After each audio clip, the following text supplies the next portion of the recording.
Baiklah, bismillahirrahmanirrahim. Assalamualaikum warahmatullahi wabarakatuh. Buat anak-anak semua, cikgu doakan anda berada dalam keadaan sihat hendaknya, insya-Allah. Bagaimana keadaan anda hari ini?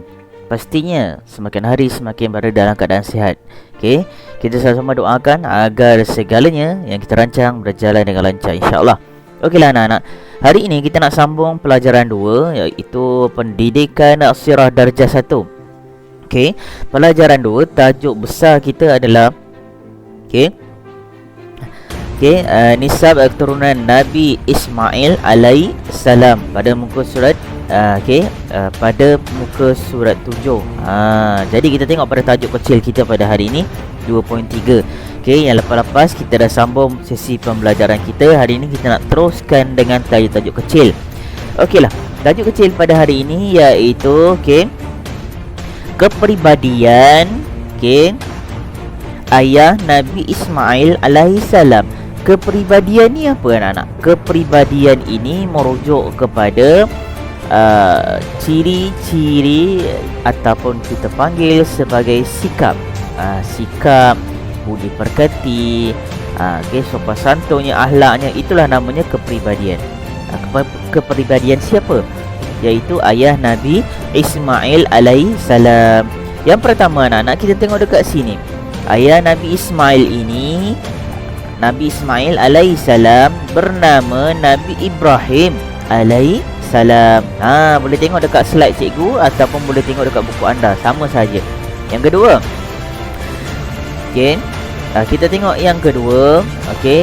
Slide cikgu dia kena ke bawah sikit. Yang kedua, kita tengok dekat sini. Ni slide ni.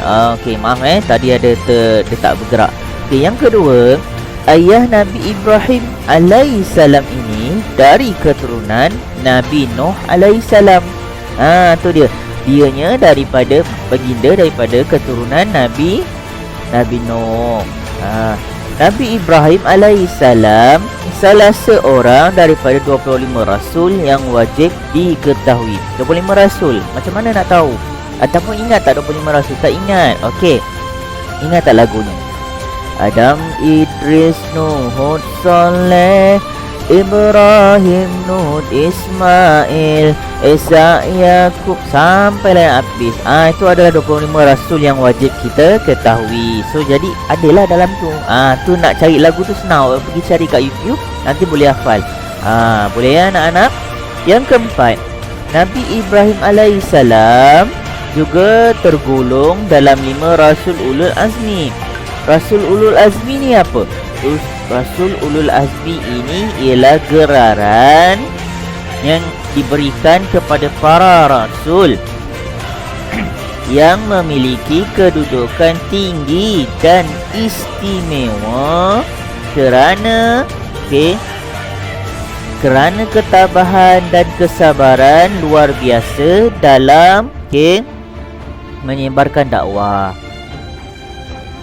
Maksudnya apa anak-anak? Nabi-nabi kita ni dulu dia nak sebarkan dakwah bukannya mudah, bukannya senang. Ada je cabaran, ada je dugaan. Akhirnya terus terus sahaja kita panggil ada beberapa perkara, isu-isu yang berbangkit. Akhirnya terjadinya seperti disurah, dicerca, dihina, tapi mereka sabar dengan ujian Allah. Akhirnya mereka dapat gelar ulul azmi. Macam tu. Itu dia. Tadi 5 rasul ulul azmi. Dah faham tahu maksudnya ulul azmi tu apa? Kalau dekat buku awak, dekat bahagian tepi ni ada tulis ulul azmi tu apa. Yang terakhir, antara mukjizat Nabi Ibrahim. Mukjizat ni apa? Kelebihan anugerah daripada Allah Subhanahu Wa Taala untuk dia. Mukjizat Nabi Ibrahim alaihissalam ialah baginda tidak terbakar ketika dibakar oleh Raja Namrud dan kaumnya. Dicampak ke api, akhirnya tak terbakar. Itulah kelebihannya. Anak-anak, kita sambung sikit lagi. Pengajaran daripada kisah Nabi Ismail alaihissalam. Pengajarannya apa anak-anak? Kita tengok dekat sini. Yang pertama, bersungguh-sungguh berdakwah ke jalan Allah. Kita walaupun ada dugaan dan sebagainya mendatang, kita kena bersungguh. Jangan patah semangat dan sebagainya. Yang kedua, sentiasa bersabar atas ujian dan ancaman daripada kaumnya. Kini kadang-kadang kita ada manusia jatuhkan hukum kat kita, mencaci kita, mencela kita, dah down. Gaduh dengan kawan pun kita dah down. Tak boleh, kita kena kuat. Okey anak-anak Baik, yang ketiga, bersegera mendirikan solat, terutamanya dalam suasana yang genting. Genting ni maksudnya apa? Suasana yang sangat-sangat menduka citakan, sangat-sangat bahaya, sangat-sangat urgent, tetap kena solat. Macam tu. Okey. Dulu ada satu kisah, di satu tempat dekat Malaysia ni dilanda satu ribut. Semua orang berpiara lari, menjerit, menangis, ketakutan dan sebagainya. Ada seorang hamba Allah ni, dia berdiri tegak, dia azan, Allahu Akbar, Allahu Akbar, sampai habis. Akhirnya reda ribut taufan tu. Bermakna kita tetap kena serah diri kepada Allah. Macam tu. Yang keempat, tidak pernah putus asa dalam rahmat Allah, putus asa daripada rahmat Allah Allah Ta'ala. Okey. Seterusnya kita tengok pada muka surat yang seterusnya.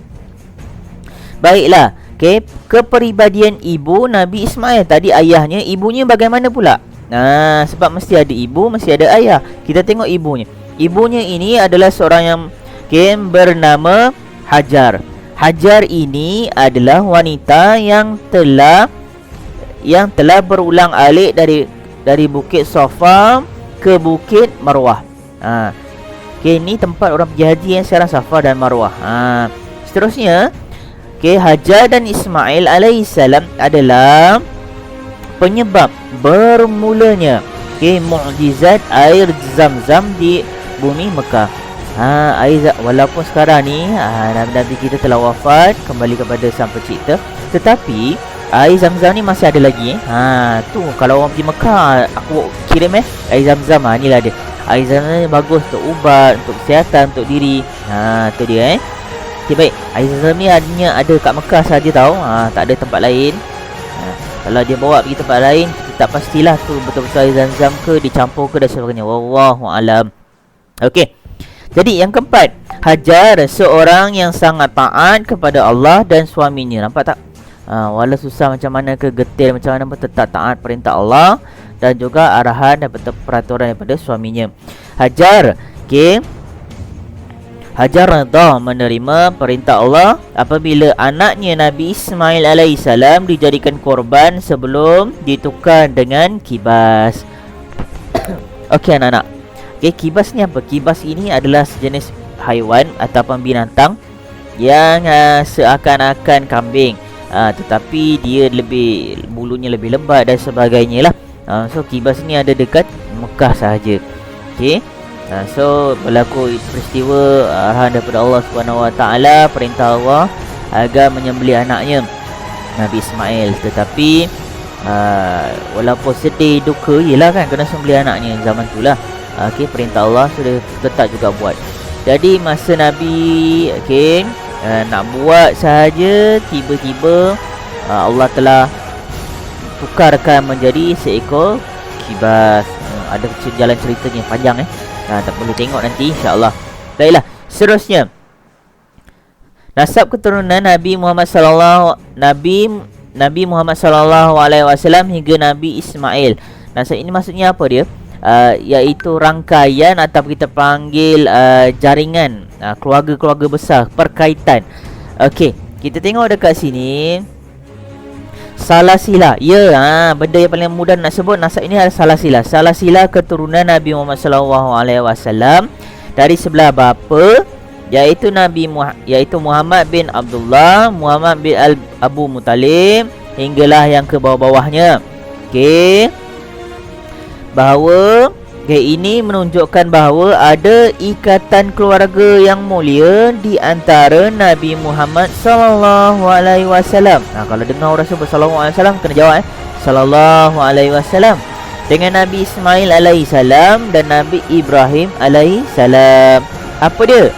Tengok jadual yang di bawah. Cikgu tukarkan slide. Minta maaf dia terlambat sikit. Okey, slide dia.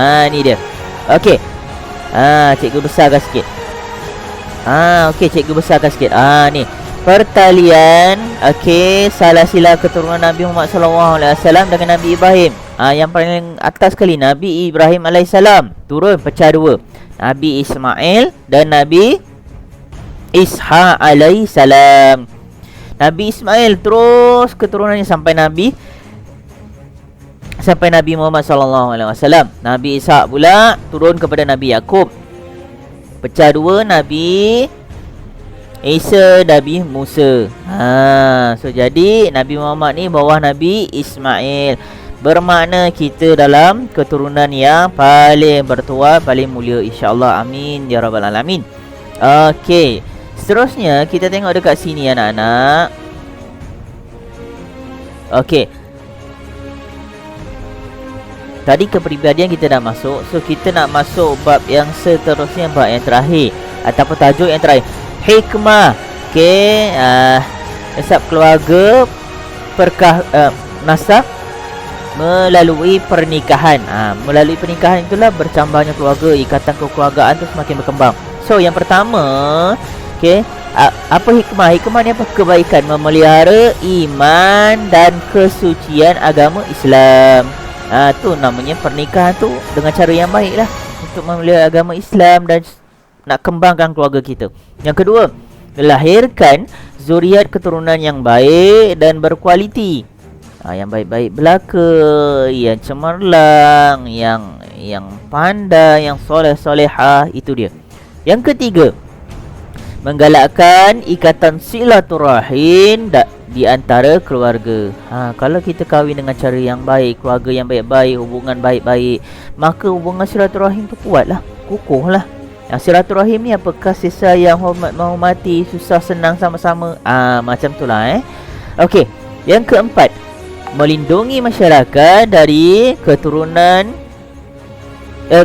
daripada keruntuhan moral. Keruntuhan moral ni apa anak-anak? Keruntuhan moral ni merujuk kepada akhlak yang buruk, perkara-perkara maksiat dan sebagainya. So kalau kita kahwin dengan cara baik, cara Islam, ikut agama Islam, maka insya-Allah keluarga kita dalam kalangan yang terjaga akhlaknya, insya-Allah. Amin.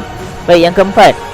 Yang kelima, menambah jumlah umat Islam. Apabila kita kahwin dengan keluarga Islam, kita kahwin dengan cara Islam, bermakna kita dah tambahlah umat ataupun pengikut umat Nabi Muhammad, umat Islam.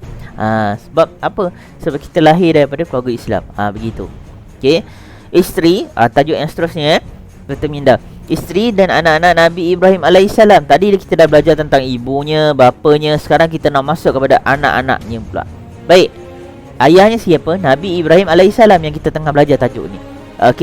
Dikahwin dengan Hajar dan juga Sarah. Nabi Ibrahim kahwin dengan Hajar, dapatlah Ismail alaihissalam. Nabi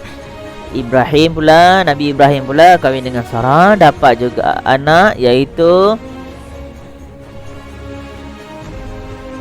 dapat anak Ishaq alaihissalam. Ismail dan Ishaq, bermakna ada dua anak daripada Nabi Ibrahim. Nabi Ibrahim ada dua isteri, Hajar dan Sarah. Satu Ismail dan satu Ishaq. Itu saja untuk tajuk pada kali ini, silsilah keluarga Nabi Ibrahim alaihissalam. Cikgu doakan anda semua berjaya menjadi pelajar yang cemerlang, insya-Allah. Sekian, wabillahi taufiq wal hidayah. Wassalamualaikum warahmatullahi wabarakatuh.